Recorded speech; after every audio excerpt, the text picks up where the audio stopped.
Bonjour, je vous retrouve du coup pour vous partager un objet couture aujourd'hui un petit peu insolite parce que hier on allait se promener en forêt avec mon neveu et je lui ai proposé d'essayer de graver des pierres. Et il s'est avéré que ça a très bien fonctionné, on s'est éclaté, on a passé une super après-midi à l'atelier et je me suis dit aujourd'hui que j'allais essayer de graver des pierres pour faire des poids pour la couture. Et je suis assez contente du rendu. Alors, le problème avec les pierres, c'est qu'en général, d'une pierre à l'autre, on n'a pas du tout le même rendu. On ne sait pas trop à quoi s'attendre en fonction de la composition, de la roche. Le rendu n'est pas du tout le même. Donc voilà, donc j'ai quatre pierres avec des rendus très différents. Je vais commencer par celle qui se voit le moins, pardon. Alors en plus avec la lumière, c'est une catastrophe. On a un découvite.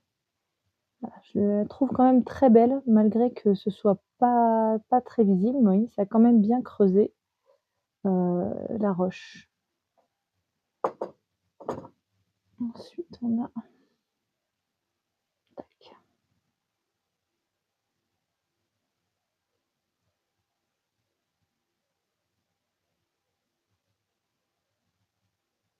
celle-ci.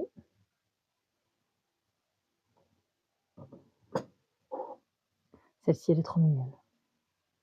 En plus, c'est une pierre qui était déjà bicolore. Et pour finir, le logo de la chaîne. Je n'ai pas fait du tout de traitement de couleur sur celle-ci. En fait, c'est vraiment, la composition de la roche qui fait que c'est ressorti noir quand ça a fondu. Alors si quelqu'un sait m'expliquer pourquoi, si, vous êtes passionné de géologie et que vous savez m'expliquer, quelle pierre choisir pour avoir un rendu plus foncé, n'hésitez pas à le mettre en commentaire. Je suis très curieuse, de savoir pourquoi il y a des différences comme ça. En tout cas, je pense que je vais continuer ces expériences-là parce que c'est super sympa et ça permet d'avoir des objets personnalisés dans l'atelier et ça, on aime. Bonne soirée!